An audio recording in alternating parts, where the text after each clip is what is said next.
Hello everyone, आज हम लोग डिस्कस करेंगे coulombs law in vector form के बारे में। पिछले लेक्चर में हम लोगों ने कूलाम्स लॉ के बारे में पढ़ा था और कूलाम्स लॉ में हम लोगों ने जाना था कि दो बिंदु आवेशों के मध्य लगने वाला जो बल लगता है उसका मैग्नीट्यूड निकालने के लिए कूलाम्स लॉ का प्रयोग करते हैं। ठीक है, अब यदि दो बिंदु आवेशों के मध्य लगने वाले बल का मैग्नीट्यूड और डायरेक्शन दोनों निकालनी हो तब हम coulombs law in vector form का प्रयोग करते हैं। ठीक है, तो हम coulombs law in vector form का प्रूवमेंट करने करने से पहले उसका फिगर के बारे में समझ लेते हैं। ठीक, तो मैंने ये प्लेन ड्रॉ कर लिया, ये है वाई प्लेन, ठीक, ये है एक्स प्लेन, इतना तो पता ही है आप लोगों को। ये है ओरिजिन। लेट अस कंसीडर, मतलब कि दो बिंदु मान लिए मैंने, दो पॉइंट मान लिए। मान लीजिए ए पॉइंट ये है और बी पॉइंट ये है। ए पॉइंट पर Q1 चार्ज है और बी पॉइंट पर Q2 चार्ज है। ठीक, तो ओरिजिन की रिस्पेक्ट में Q1 की पोजीशन बताने के लिए हम एक वेक्टर ड्रॉ करेंगे। ठीक, इस दिशा में ये होगा R1 वेक्टर। इसी तरह से Q2 की पोजीशन बताने के लिए ओरिजिन की रिस्पेक्ट में हम लोग एक वेक्टर ड्रॉ करेंगे, उसकी उसकी डायरेक्शन ये होगी और उसे कहेंगे R2 vector, position vector R2। ठीक, अब यदि डिस्टेंस बतानी हो A से B के बीच की, ठीक है, इस डायरेक्शन में डिस्टेंस बतानी हो तो इसकी डिस्टेंस पता है क्या होगी? इसकी डिस्टेंस होगी R12 वेक्टर। इसी तरह से B से जब A के लिए चलेंगे तो उसकी डिस्टेंस होगी R21 वेक्टर। ठीक है, अब मान लिया मैंने कि Q1 चार्ज भी पॉजिटिवली चार्ज है और Q2 चार्ज भी पॉजिटिवली चार्ज है। ठीक है, तो दोनों के बीच में लगेगा रिपल्सन फोर्स। Q1 ने Q2 पर जब बल लगाया तो वो इस दिशा में लगाएगा। ठीक है, इसको F21 वेक्टर मैंने मान लिया, तो इसे क्या पढ़ा जाएगा? F21 वेक्टर को पढ़ा जाएगा force on Q2 due to Q1। ठीक है, इसी तरह से जब Q2 चार्ज Q1 पर फोर्स लगाएगा तो इस दिशा में लगाएगा। ठीक है, इस डायरेक्शन में लगाएगा और ये हो जाएगा F12 वेक्टर। इसे क्या पढ़ा जाएगा? Force on Q1 due to Q2। ठीक है, अब मैं इस चित्र को थोड़ा सा सही से बना लेता हूं। ठीक, अब मैंने ये डायग्राम सही से बना दिया है, आपको वहां पर समझा दिया था, समझाने के लिए पर्पज से बनाया था, इस वजह से मैं थोड़ा सही से नहीं बना था। अब यहाँ पर मैंने सही से बना दिया। तो यहाँ पर एक चीज और है, ये पॉइंट ए है और ये है पॉइंट बी। ठीक है, और ये है ओरिजिन। ठीक है, तो ओरिजिन की रिस्पेक्ट में R1 वेक्टर पोजीशन वेक्टर है, R2 वेक्टर पोजीशन वेक्टर है, ये Q1 चार्ज है, ये Q2 चार्ज है। इनके बीच की डिस्टेंस A से B के बीच में जब मेजर करेंगे इस डायरेक्शन में तो R12 वेक्टर हो जाएगी और B से A के बीच में जब मेजर करेंगे तो R21 वेक्टर हो जाएगी।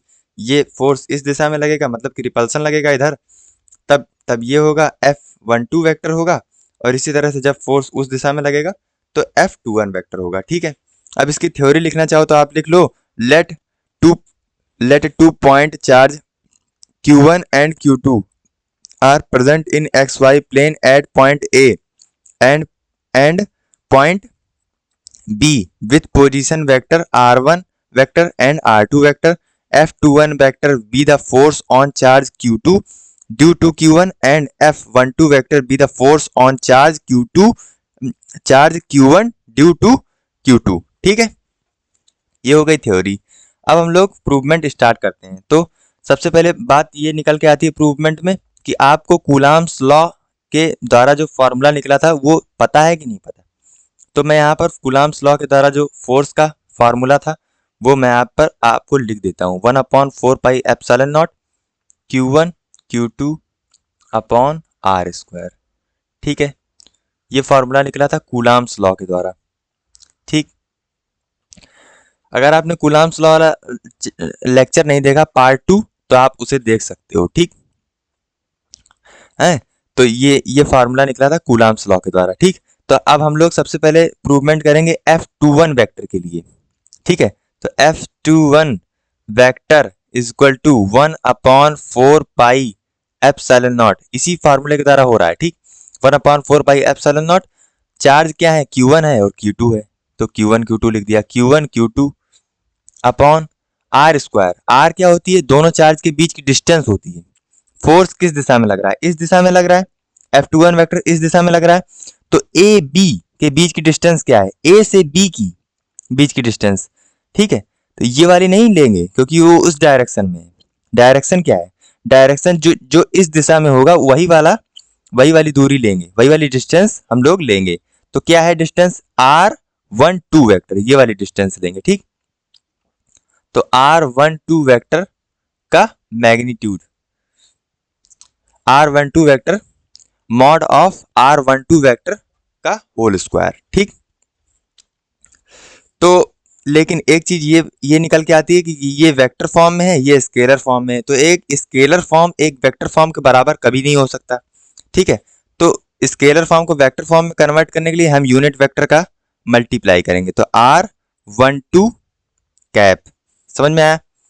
अब एक फॉर्मूला ये होता है, ए कैप इक्वल टू होता है a vector upon mod of a vector. ये वाला फॉर्मूला आप लोगों ने पढ़ा होगा, ठीक है। अगर नहीं पढ़ा तो आप मैथ की बुक उठाइए, वेक्टर वाला चैप्टर खोलिए और पढ़िए, ठीक। यही वाला फॉर्मूला हम लोग यहाँ पर अप्लाई करेंगे। F21 vector equal to 1/4 pi epsilon naught Q1 Q2 upon mod of R12 vector का whole square into R12 cap. तो यहाँ पर ए वेक्टर लिखा हुआ है यानी कि R12 vector upon mod of R12 vector, कोई दिक्कत है। अब आगे सॉल्व कर लेते हैं।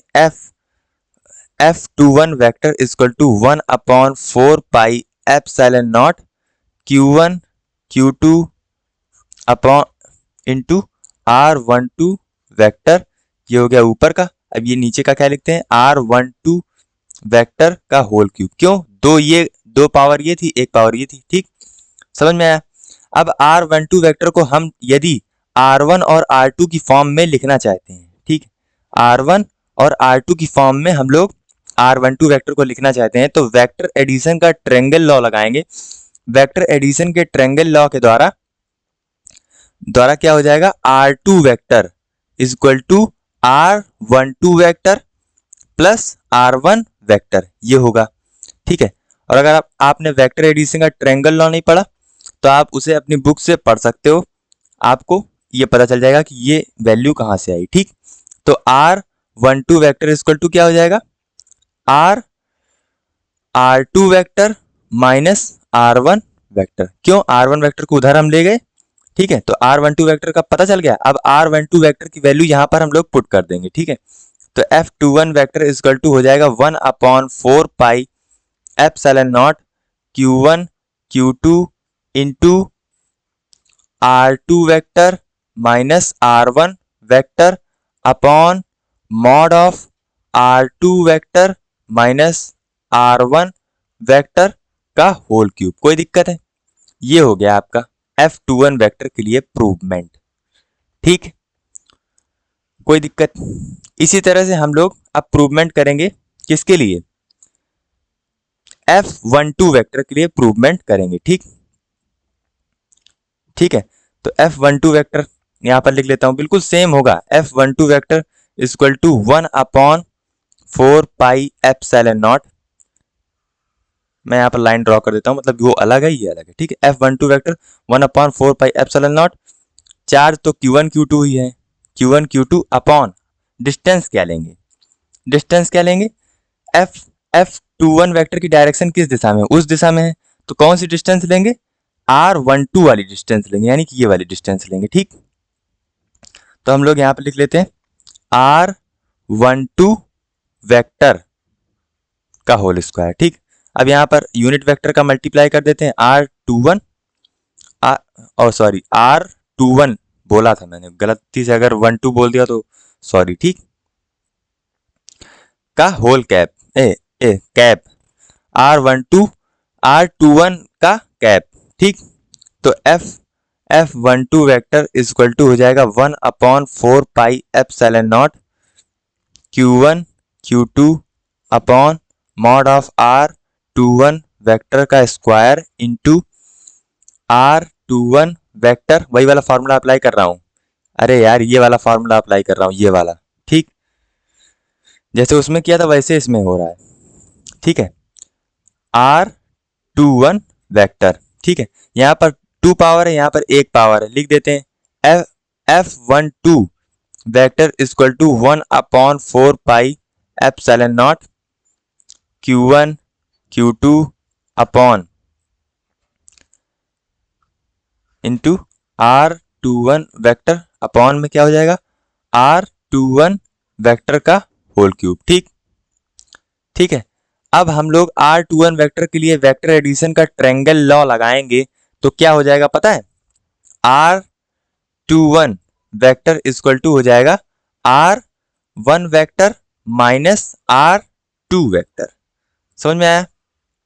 ये चीज आपको जब वेक्टर एडिशन का ट्रायंगल लॉ आ जाएगा ना तो आपको ये चीज बिल्कुल क्लियर हो जाएगी, ठीक।